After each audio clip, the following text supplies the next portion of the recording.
UP के CM योगी से मथुरा की होली के दौरान मुस्लिमों को बैन करने की मांग की गई है।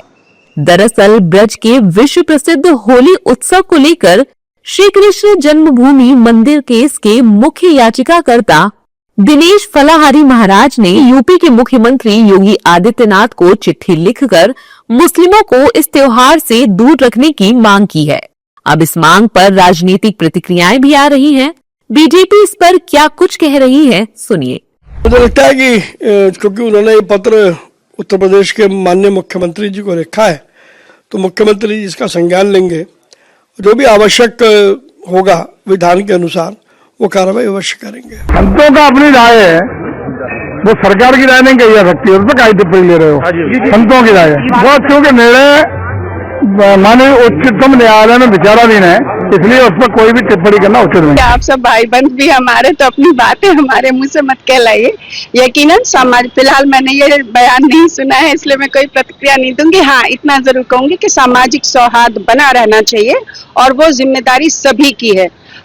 मुझे नहीं लगता कि हमें कहने के लिए आगे आना चाहिए। अगर हम दूसरे धर्मों का सम्मान करते आए हैं तो हमारे धर्म का, हमारी आस्थाओं परंपराओं का भी सम्मान होना चाहिए, बिना किसी का मजाक उड़ाए या किसी पर टीका टिप्पणी। कोई भी धर्म, हम किसी धर्म पर टीका होली हमारे यहाँ खेली जाती है, वर्षों की परंपरा रही है, उस पर टीका टिप्पणी आई है, ऐसी कोई भी चीज नहीं होनी चाहिए, मैं ये मानती हूँ। जबकि इस मांग पर यूपी की विपक्षी पार्टी बीजेपी पर हमलावर हो गई है। सपा की माने तो ये सब मांगे बीजेपी ही करवाती है और समय समय पर भारतीय जनता पार्टी के लोग इस तरह की बातें बुलवाने का काम करते हैं। मैं समझता हूं कि अगर हिंदू मुस्लिम की ये बात है, तो अगर किसी अस्पताल को किसी मुस्लिम ने बनाया होगा तो क्या वहां पर लोग इलाज कराने लोग नहीं जाएंगे? बहुत सी चीजें, अगर मैं इस पर जाऊंगा विस्तृत रूप से तो बहुत बड़ी बात होगी, लेकिन मैं समझता हूं कि बीजेपी समय समय पर ऐसे लोगों से कहलाकर केवल और केवल तुष्टीकरण करने का काम करती है।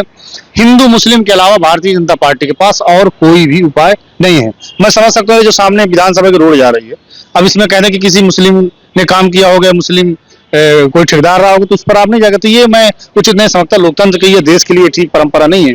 और केवल एक, ये देश सबका देश है, चाहे हिंदू मुस्लिम सिख ईसाई सभी का देश है। हर वर्ग की जात के धर्म के लोगों ने देश की आजादी की लड़ाई को लड़ने का काम किया।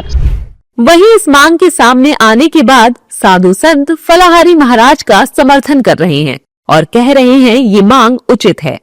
मैं हिंदू जनमानस से मैं मांग करूंगा कि उनसे कोई सामग्री खरीदने का काम न करें। ये लोग जो है रंगों के साथ जो है ऐसा जो है उसमें मिलावट काम करेंगे, जिससे जो है स्किन प्रॉब्लम भी होगा, जिससे हमारे सनातन धर्म को पदभ्रष्ट करने का काम करेंगे। क्योंकि हमारे यहाँ जो है शुचिता, पवित्रता, शुद्धता का विशेष ध्यान रखा जाता है। पूजन में जो है भगवान को अबीर गुलाल चढ़ाया जाता है, उसके साथ भी ये लोग जो है खेल करेंगे, जिससे हम लोगों को बचना चाहिए और ऐसे लोगों से कोई कारोबार नहीं करना चाहिए। देखिए, वृंदावन से दिनेश गोस्वामी फलाहारी जी ने जो कहा है, निश्चित रूप से 100% सही कहा है। मुसलमान जब होली मनाते नहीं है, हिंदू कोई पर्व मनाते नहीं, तो उनको वहां उनके पर्व और तीर्थ स्थलों पर जाने का क्या अधिकार है? उनके पर्वों की सामग्री बेचने का क्या अधिकार है? अधिकार यही है कि वहां जाकर के भ्रष्टाचार फैलाते हैं, वहां जाकर के वो बहन बेटियों के साथ छेड़छाड़ करने का कार्य करते हैं और उनकी सामग्रियों को अपवित्र करने का कार्य करते हैं। ऐसी स्थिति में भारत सरकार को तत्काल प्रभाव से इनके ऊपर रोक लगाना चाहिए कि हिंदू किसी भी पर्व में न तो ये कोई सामग्री बेच सकते हैं और न ही वहां जा सकते हैं। और हिंदू भाई बहनों को भी सोचने की आवश्यकता है कि जब भी आप खरीदने जाएं तो उनसे जरूर आप उनका आधार कार्ड देखें, उनसे उनका नाम पूछें और पूछ करके हिंदू हो तभी उनसे आप सामान लें। दरअसल फलाहारी महाराज ने तर्क दिया है कि मुस्लिमों को होली के रंग और हिंदुओं से नफरत है, इसीलिए वो इन रंगों में कांच को पीसकर मिला सकते हैं। ये हमारे पवित्र रंगों में थूक सकते हैं, इसलिए मुस्लिमों को हमारे पवित्र होली के त्योहार से दूर रखना चाहिए। इन्हें मंदिर के आसपास दुकान लगाने की अनुमति न दी जाए।